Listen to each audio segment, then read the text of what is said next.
O videorrodeiro acompañado polo alcalde de Boiro achegouse ata a aldea de Lidón na Serra do Barbanza que durante a fin de semana dos incendios estivo cercada polo lume, chegándose a activar o nivel 2. Afortunadamente a rápida intervención dos equipos de emerxencia evitou que houbese que lamentar danos, tal e como lembran os veciños. Bueno, a primeira hora sí que pensábase que iba a ser peor, porque batía moito o vento e non había maneira de paralo porque era moi impresionante o fuego. E bueno, depois foi se metendo aí contra a baixada, foi calmando un pouco máis. Eso, lamentar desgracias ni nada.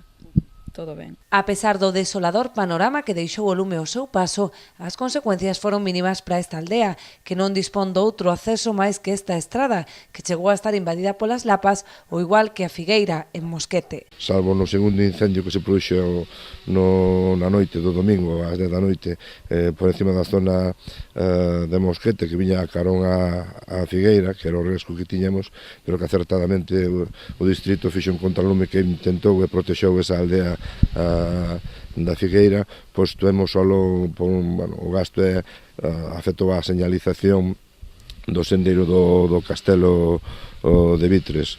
O Concello traballa xa en habilitar unha saída alternativa a este núcleo de poboación para facilitar o desaloxo no caso de ser necesario de cara ao futuro. Coa rolda de visitas que está a levar a cabo o delegado territorial, a Xunta pretende avaliar os danos ocasionados polos lumes, co fin de que os afectados poidan acollerse ao novo decreto de axudas. Non só vivendas, explotacións agrarias ou outro tipo de empresas e instalacións, senón tamén concellos que viran afectado algún ben público. En caso de que haxa afectación, se poidan acoller ao novo decreto que a Xunta vende a aprobar de forma inmediata, para dar cobertura, sobre todo para acompañar as necesidades de en caso de que houbera afectacións, poder valoralas inmediatamente e poñerse a disposición dos veciños, e tamén no caso dos concellos ver tamén se hai infraestructura municipal afectada.